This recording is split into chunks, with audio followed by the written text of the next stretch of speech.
मिटकर साहेब नमस्कार. बोला. मी रमेश पाटील बोलतो भाऊ. का रमेश भाऊ? म्हणलं एकदा त्या हाकेकडे बघा राव, ते म्हणतो इकडे मुंबईला जाऊ देणार नाही, इकडे जाऊ देणार नाही, आणि त्या माझे फोन उचलत नाही. तुमच्या फोनच्या 2 मिनिटं पहिलेच त्याला दिलाय मला जे द्यायचं आहे ते. हो ना. नाही ते नकली आहे, त्याचं सगळं सामान बी नकली आहे, सगळं महादर्श होते, पण तो काय मॅनेज झाला तो. नाही, तो कोणाला मॅनेज आहे हे आम्हाला पण माहित आहे. दुसरी गोष्ट अशी की त्याला काल माझ्या अकोल्यात तो आला होता. अच्छा.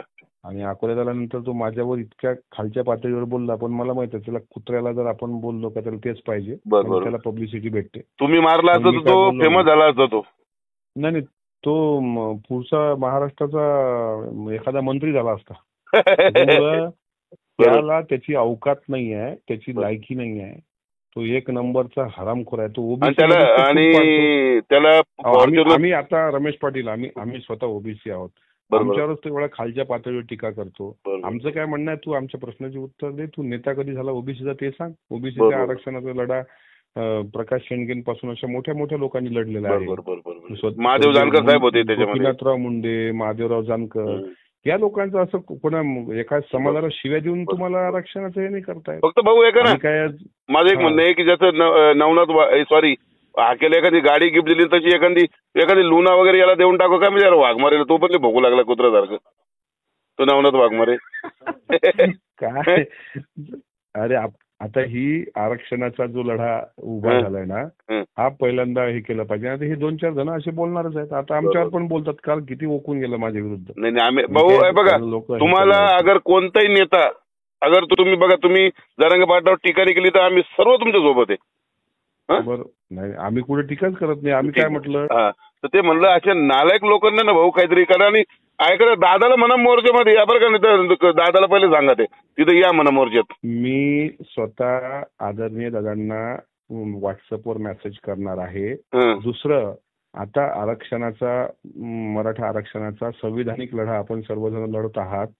ओबीसीच्या आरक्षणाला धक्का न लागता टिकणार आरक्षण मराठा समाजाला भेटलं पाहिजे, ही सगळी ओबीसींची पण भूमिका आहे. पण ओबीसींच्या नावावर जे तथाकथित काही पुष्कळ नेते तयार झालेले आहेत, ओबीसीचे नेते म्हणणारे, हे 2 समाजामध्ये आग लावून 2 समाजामध्ये भांडणं निर्माण करण्याचा प्रयत्न करतायत. महाराष्ट्रामध्ये विध्वंस निर्माण करण्याचा प्रयत्न करतायत.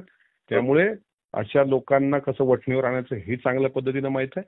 मात्र आरक्षणाच्या लढ्यात आम्ही सर्व, आता मी स्वतः एक ओबीसी म्हणून सांगतोय, आम्ही सर्व तुमच्या सोबत आहोत. तुम्ही नक्कीच तो लढाई लढा. आणि धन्यवाद, तुम्ही आमच्या सोबत आहे. सर्वात पहिले तर तुमच्यामुळे माहित पडलं तो आगे टाकलाय टोकलाय, म्हणजे त्याचं सगळे पार्टच नकली, काय माहिती त्याचे. नाही रमेश पाटील, एक लक्षात घ्या, त्याचे बरेच पार्ट नकली असतील. पण आम्ही असं म्हणतो, आता काल आमच्याकडे येऊन पण तो भुंकून गेला. पण असं आहे की तुम्ही तुमची भूमिका कशी ठेवायला पाहिजे की माझ्या सवे लढाया वाघास बोलवारे आणि कुत्र्यास फाडण्याचा माझा स्वभाव नाही. त्याच्यामुळे वाघांचीच लढाई करायची. या गल्ली बोळातल्या कुत्र्याच्या नादी लागू नका. पण माझं काय म्हणणं होतं माहिती का, हा जो आहे ना, म्हणजे यांनी धनगर समाजाच्या बद्दल काही बोलतच नाही. तिथं आरक्षण पाहिजे ते बोलत नाही. ओबीसी मध्ये घुसू लागला. याला मराठा ओबीसी वाद लावायचा आहे. हा जाणीवपूर्वक वाद करायला फिरतोय महाराष्ट्रभर.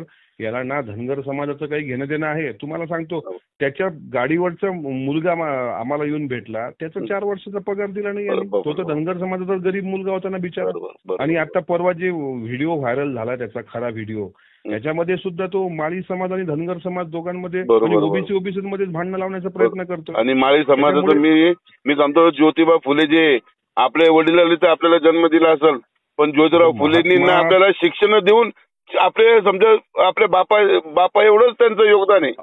सर्वात मोठे उपकार शिक्षणाचे फुले दाम्पत्याचे आहेत. शिवाजी महाराजांची समाधी त्यांनी शोधलेली आहे. आणि या अशा हलकटाची तुलना कुठं आता महात्मा फुले.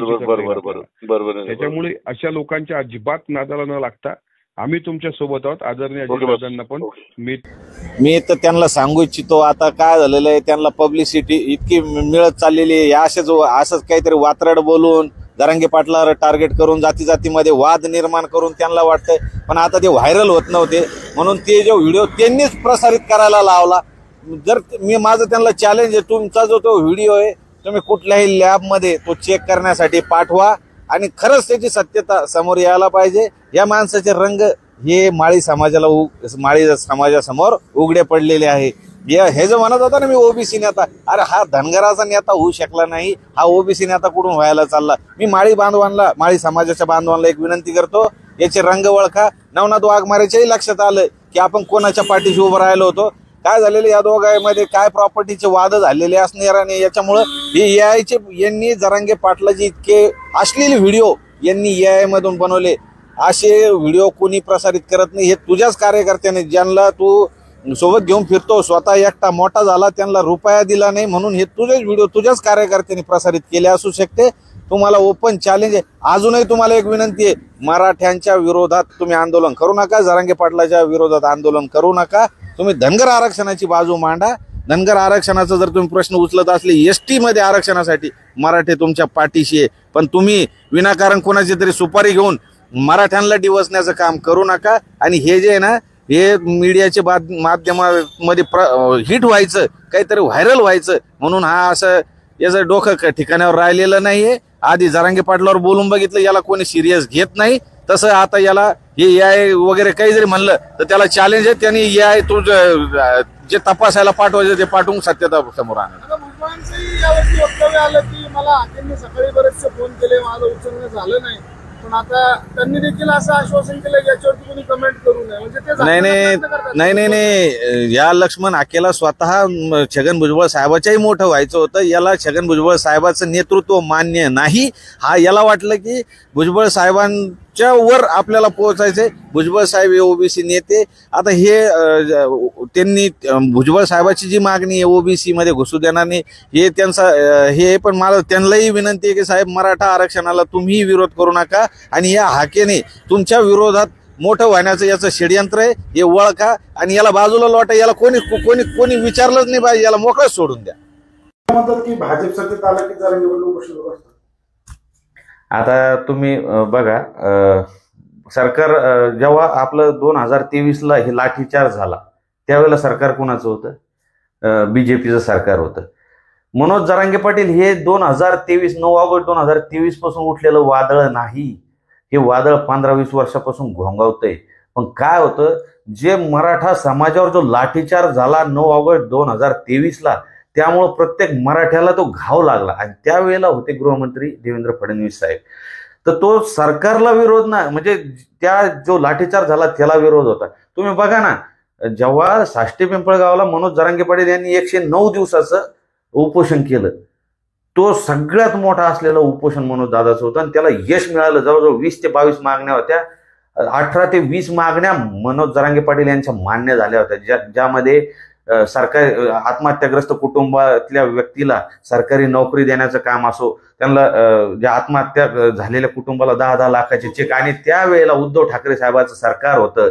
मग 109 दिवस का बरं जरांगे पाटलाने उपोषण केलं, त्याचं आहे का उत्तर? आणि त्यावेळेला मला वाटतं एकनाथ शिंदे साहेब हे त्यांच्याकडं सार्वजनिक बांधकाम खातं आणि ते होतं त्यावेळेला, नगर विकास खातं होतं. मग त्यावेळेला कुठं आम्हाला जात बघितली आम्ही? बरेच लोक म्हणतात एकनाथ शिंदे साहेब मराठ्याचे आणि ते मुख्यमंत्री असताना यांनी विरोध केला नाही, वाशिवून आले.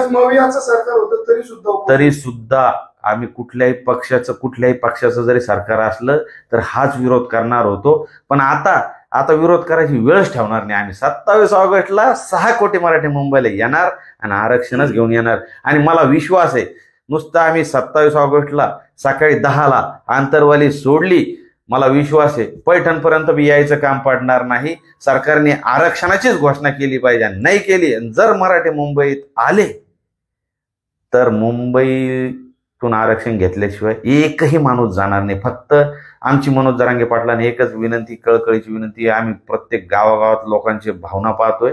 सगळ्यांचं म्हणणं आहे, दादा तुम्ही वर्षभर म्हणलं तर आम्ही वर्षभर मुंबई सोडणार नाही, फक्त तुम्ही आम्हाला उपोषण करू नका.